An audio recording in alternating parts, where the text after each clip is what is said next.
Sungguh menarik bahwa dalam keadaan Paulus yang tertekan oleh karena dipenjara, hidup dalam keadaan sederhana, tetapi tetap bersukacita, belajar mencukupkan diri, dan mampu menanggung semua perkara yang dialami.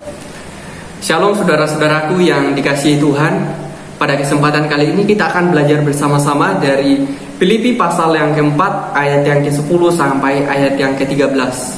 Saya memberikan tema yaitu bahwa segala perkara dapat kita tanggung di dalam Dia. Filipi pasal 4 ayat yang ke-10 sampai ayat yang ke-13. Di situ dikatakan bahwa aku sangat bersukacita di dalam Tuhan, bahwa pikiran dan perasaanmu bertumbuh kembali untuk aku. Memang selalu ada perhatianmu, tetapi tidak ada kesempatan bagimu. Kukatakan ini bukan karena kekuranganku, sebab aku telah belajar mencukupkan diri dalam segala keadaan. Aku tahu apa itu kekurangan, dan aku tahu apa itu kelimpahan. Di dalam segala hal dan di dalam segala perkara tidak ada sesuatu yang merupakan rahasia bagiku, baik dalam hal kenyang maupun dalam hal kelaparan, baik dalam hal kelimpahan maupun dalam hal kekurangan.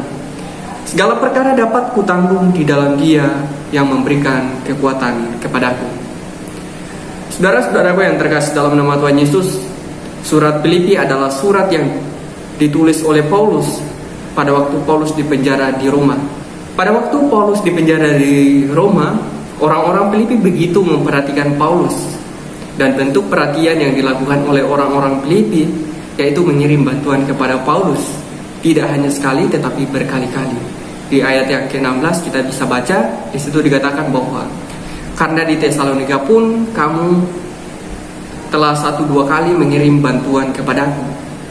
Sungguh menarik bahwa dalam keadaan Paulus yang tertekan oleh karena dipenjara, hidup dalam keadaan sederhana, tetapi tetap bersukacita, belajar mencukupkan diri, dan mampu menanggung semua perkara yang dialami. Memang pada waktu kita dalam keadaan tertekan, hidup dalam keadaan sederhana, atau bahkan dalam kekurangan, apakah kita juga mampu tetap bersukacita, tetap mencukupkan diri kita, bahkan mampu menanggung perkara-perkara yang kita alami?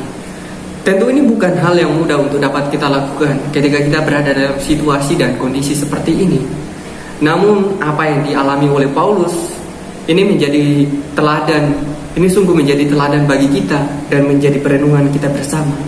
Apa yang membuat Paulus mampu melewati semua itu? Pertama adalah menjalani kehidupannya dengan sukacita.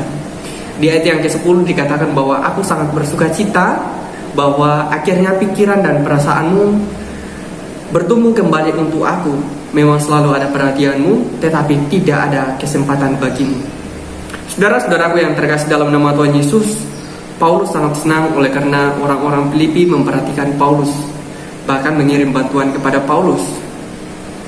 Tetapi tidak berarti bahwa sukacita yang dialami oleh Paulus adalah karena orang-orang Filipi memperhatikan Paulus, atau karena orang-orang Filipi mengirim bantuan kepada Paulus. Tetapi Paulus berkata bahwa aku sangat bersukacita di dalam Tuhan.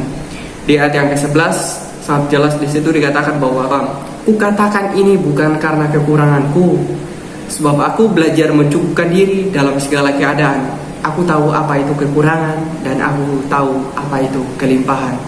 Perhatikan bahwa Paulus tidak mengatakan bahwa ia bersukacita karena orang-orang Filipi memperhatikan Paulus atau mengirim bantuan kepada Paulus, tetapi Paulus bersukacita oleh karena Tuhan.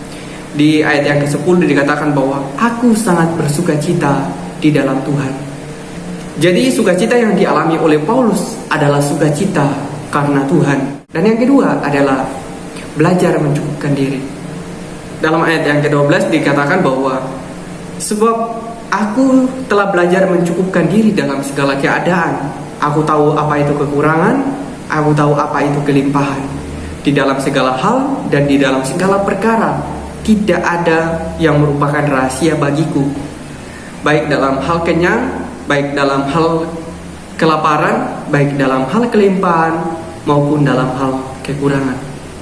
Jadi saudara-saudaraku yang terkasih dalam nama Tuhan Yesus, kita juga perlu belajar untuk mencukupkan diri kita, atau kita juga perlu belajar untuk merasa puas terhadap apa yang kita miliki atau apa yang kita rasakan.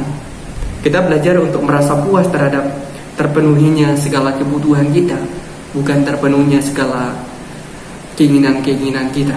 Yang ketiga adalah Tuhan adalah sumber kekuatan. Di ayat yang ke-13 di situ dikatakan bahwa segala perkara dapat kutanggung di dalam Dia yang memberikan kekuatan kepadaku. Jadi Tuhanlah yang memberikan kekuatan. Demikian firman Tuhan yang boleh kita dengarkan. Semoga selalu menjadi berkat.